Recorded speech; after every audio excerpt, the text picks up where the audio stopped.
You know what I'm doing?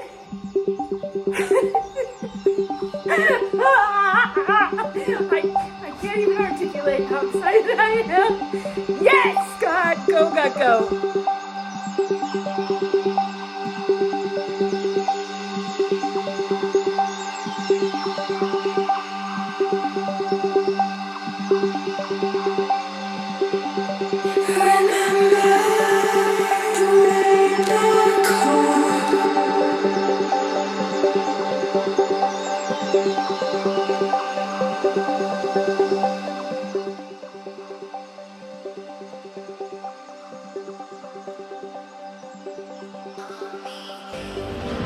But if you noticed, it was in the YouTube video this time. I'm doing Yes. it. I'm being obedient, even though I hate it. Compliant sounds a lot nicer than obedient.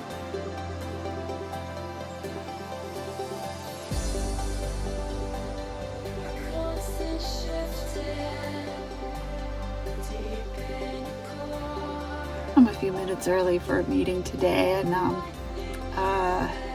dressed up for an occasion that I'm not ready to talk about yet. But also, my next appointment is to go over my lab work. And I've already seen it. There's some good stuff in there. And I'm trying to carefully navigate this for you guys so that you're not lost in this shuffle. But with the accident that happened 2.5 years ago, there's been evidence that things were not right for me. Maybe from a metabolic standpoint, certainly from a recovery standpoint, an autonomic standpoint. Issues with my blood pressure, standing, sitting, whirling, dizziness, inexplicable high heart rates and low heart rates. And by the way, the balance of a number of markers in my blood work the last 2 years, including the day of the accident, the hospitalization itself. So I've been on this quest and I've uncovered some stuff. I mean, I'm always on a quest of education, but as of late, I've run across some things sort of accidentally, not even in pursuit of the things that I was trying to do for my own health, but in the name of education that have illuminated or maybe like shined a flashlight, if you will, on some of the issues that maybe I was personally having. Caffeine is in a class of drugs that we call the psychoactive stimulants. So it works through a variety of mechanisms.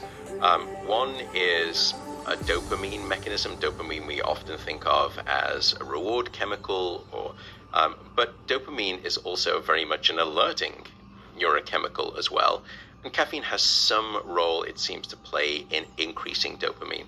But its principal mode of action, we believe, in terms of making me more alert and keeping me awake throughout the day, is on the effects of adenosine. And to explain what adenosine is, from the moment that you and I woke up this morning, this chemical adenosine has been building up in our brain. The stuff that I think people ignore or take for granted or don't want to focus on because they think it's hard. It is hard. I've made some recent changes and I want to share with you the process of discovering that, because I think that whether you've experienced trauma like I have or not, these pieces are really critical for a healthy body that's going to respond appropriately to the hard stuff that you hand yourself. This training isn't easy. If it is easy, you're not doing it right. I said this before too. There's a balance between enough, not too much, not too little enough. Overreaching is an important aspect to understand. There are times in your training regimen and on your calendar that you should be trying to overreach. There are also times on your calendar that you should be allowing recovery. And the longer that we're awake, the more of that adenosine accumulates. Where is this adenosine coming from, and where is it accumulating? Yeah, so the adenosine here that we're talking about that is creating the sleep pressure is a central brain phenomenon, and it comes from the neurons themselves combusting energy. And as they're combusting energy, one of the offshoots of that is this chemical adenosine. Okay. And so as we're awake throughout the day and our brain is metabolically very active, it's accumulating and building up this adenosine. Now, the more adenosine that we have, the sleepier that we will feel. So it really is like a sleep pressure is what we call it. Now, it's not a mechanical pressure, don't worry, your head's not going to explode. It's a chemical pressure. And it's this weight of sleepiness that we feel gradually growing as we get into the evening. May I just say, when caffeine is dislodged from the adenosine receptor? Unfortunate things happen, and that's what we call the caffeine crash. So this discussion about caffeine and sleep was an aha moment for me. I'd been having trouble sleeping for more than 2 years. And I mean, there was a lot of discussion circulating when I'd see my medical providers about my age and the hormonal changes that come with that. But there were other things that didn't really support that. Something was wrong with my sleep, and it happened literally the day of my crash. And there are two, I think last I delved into the data, which was pretty recently, there are 2 gene variants that will dictate the enzymatic speed with which the liver breaks down caffeine. And that's why you can have some people who are very sensitive to caffeine and other people who say, I just doesn't affect me really that much at all. These are the people that have a double espresso after a 9 p.m. dinner and can sleep just fine. Well, and we'll come on to... Or at least subjectively, they think they're sleeping. Subjectively, yeah, and we should speak about that assumptive danger too. So then the caffeine is in the system, and after some time period, it will be inactive in the system. So let's say that, I've been awake for 12 hours now, and it's, 8 p.m., and I'm feeling a bit tired, but I want to push through and I want to keep working for another couple of hours. So I have a cup of coffee. All of a sudden, I was feeling tired, but I don't feel like I've been awake for 12 hours anymore, because with the caffeine in the system, maybe only half of that adenosine is being communicated through the receptor to my brain. 100% of the adenosine is still there. Only half of it is allowed to communicate to my brain. So now I think, I haven't been awake for 12 hours. I've just been awake for 6 hours. I feel great. Then, after a few hours, and the caffeine is starting to come out of my system, not only am I hit with the same levels of adenosine that I had before I'd had the cup of coffee several hours ago, it's that plus all of the adenosine that's been building up during the time that the caffeine has been in my system. I would experience these terrific crashes, like late morning, early afternoon, where I literally felt like if I were not immediately lay down on the couch or my bed, I was literally going to pass out. And I had been consuming quite a bit of caffeine, you guys, because my traditional doctors had encouraged me to drink a lot of it to help stimulate my brain. There was some theory that lots of caffeine would restore some of my ability to do critical thinking and so forth, that frontal lobe that Huberman talks about. So I was in this practice of drinking caffeine a good part of the day. So this is important to understand that nowadays we certainly live in a time in which we use, in fact, 90% or more of adults and half or more of adolescents and teenagers use caffeine as a way to negotiate with, to borrow against this natural pattern of adenosine making us sleepy. But again, you're just offsetting the effects of sleepiness that adenosine causes. You can't eliminate the adenosine entirely. The important point is that adenosine as a pro-sleepy molecule is a non-negotiable aspect of your biology. In fact, it's so non-negotiable that every 24 hours, you are going to release adenosine, and you're going to release adenosine in direct proportion to how long you've been awake. So the longer you've been awake, the more adenosine circulating in your system. There are really only a handful of ways to completely clear out adenosine. The major one being to get sleep. The other is to take a short nap, which of course is sleep, but it's shallow sleep, or non-sleep deep rest, so-called NSDR, has been shown to reduce levels of adenosine. And there are certain things such as viewing morning sunlight, which because of its effects on cortisol, can quote unquote clear out adenosine. We'll talk about this in more detail in a few minutes. And there's also evidence that certain forms of exercise, provided that it's brief and intense, can also reduce adenosine, not just block its effects. Now that we've talked about... Wait, what? The way to clear adenosine is to sleep? Like the most effective? Oh, and you can clear it in the morning by withholding caffeine and viewing sunlight? Seemed like an easy fix to me. Almost too good to be true. Except that it worked. So the last video I did showed all the evidentiary data, how my sleep has been shifted. But that wasn't it. That wasn't all of it to fix my head. There was more. I've been waiting for the lab work to come back before I felt like it was appropriate to talk about this recent turning of the corner. What's the easiest way to unpack this for you guys? The day of my accident, I had been using electrolyte and I'd had breakfast. It was in the morning. It's going to be a hot day, but really the accident occurred before it was getting too hot. Solid mitochondria, and you are able to clear lactate coming from the fast twitch muscle fibers exported by those transporters that I mentioned earlier, the MCT4s, and they're imported into the slow twitch muscle fibers into the mitochondria by another transporter, which is the MCT1, and they're metabolized there for fuel.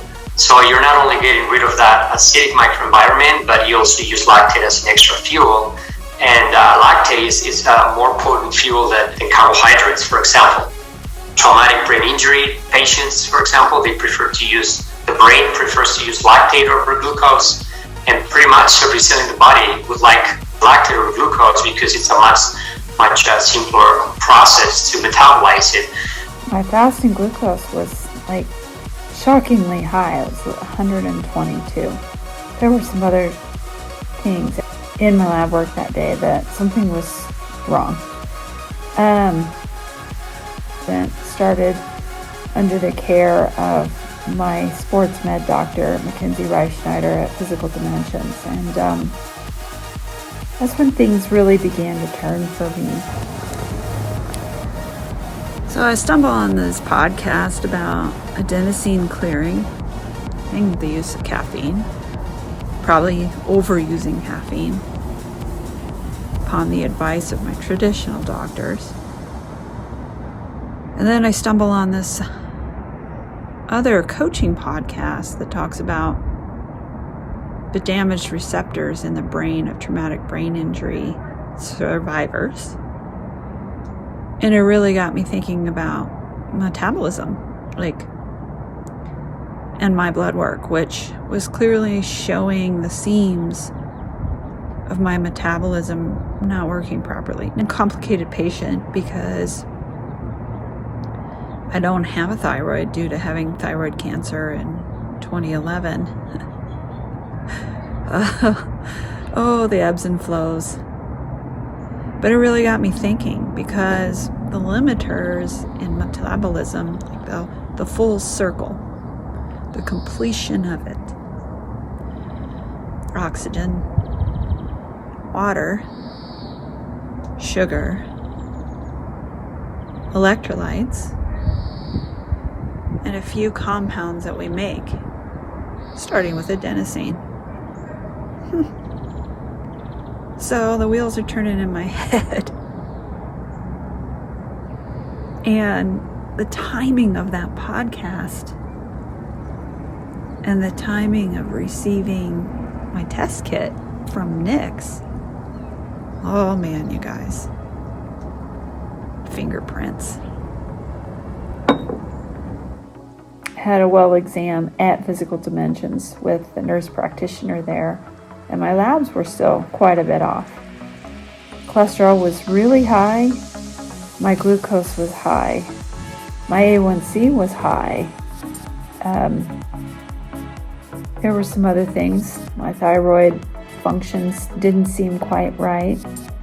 Keep in mind, I was having trouble with all kinds of other things. Sleep, threshold, a benign tremor that would come down through this left side, sometimes triggered by pain, sometimes triggered by high heart rates, bradycardia, abnormally low stuff. I went to the ER in January shortly before this. Like, where am I going with this? Hurry up, Jen, get to the point. I felt like I turned a corner. And the two things that helped me turn that corner, I believe. First, sleep. I talked about that quite a bit. I believe in it. It's real. It changed things for me. Changed the landscape of my ability to recover from day-to-day basis. Pretty amazing thing. But also, last fall, I got to be part of this. The test population of this little device called Nix.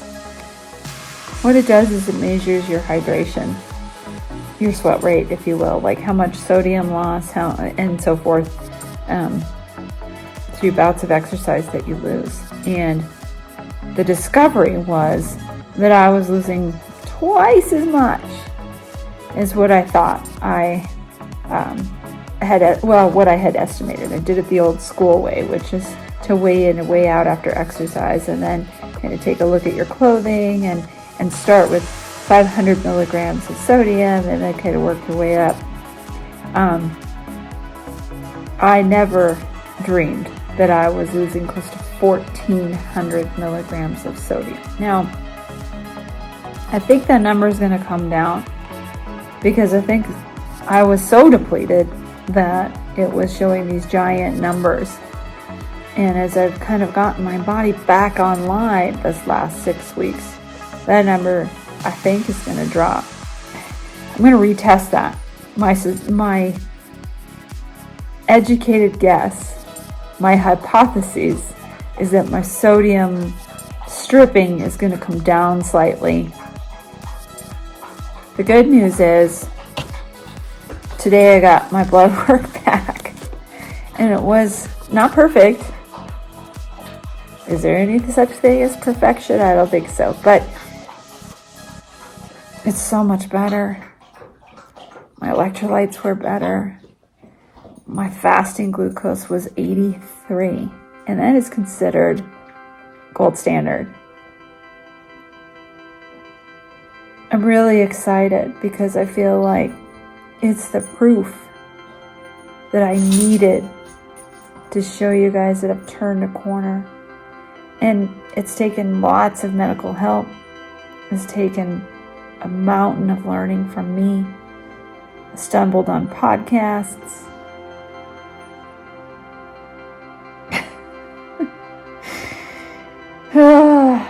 I go from crying to laughing to dancing. I can't help myself. All the more excited about racing in April and through the 2023 year. Gotta stay healthy. I think one of the things that I have come to understand about my process as an athlete, my success is really to illuminate how faithful the Creator has been to me. I'm a student, and I want to teach you about those resources so that you can have them too. More than anything, like, I'm approaching this with a servant's heart. My accolades as an athlete matter not so much, I don't think, except to show how faithful God has been. He keeps promises because I knew this was my purpose. And I struggled with that for a really long time because it didn't feel right. I mean, we all want phases in our life that we have a tailwind and we're going downhill. It doesn't last very long. 5 decades here, I can tell you, and far longer periods and more frequent periods in my life where it's been hard. Like, life's just really hard. But that doesn't mean that God has removed himself from the equation. And the things that I am learning on the flip side of this,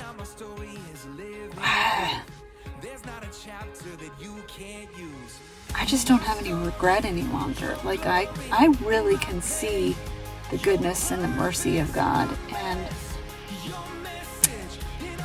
I hope it will open your eyes and your hearts to be able to recognize that in your own lives and those around you. Not for me, my story, your glory. Now the story of me is a story of grace, fingerprints of mercy on every page.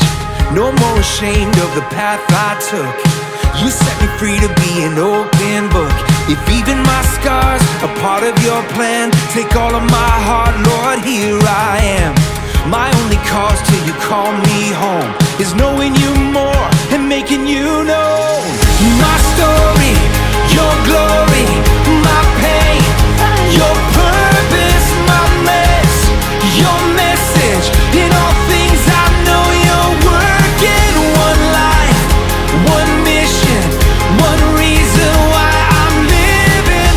All for you, not for me. My story, your glory. All of me, all for you. Let all I say and all I do point to the one who changed my life. And let this be the legacy I leave behind. My story, your glory.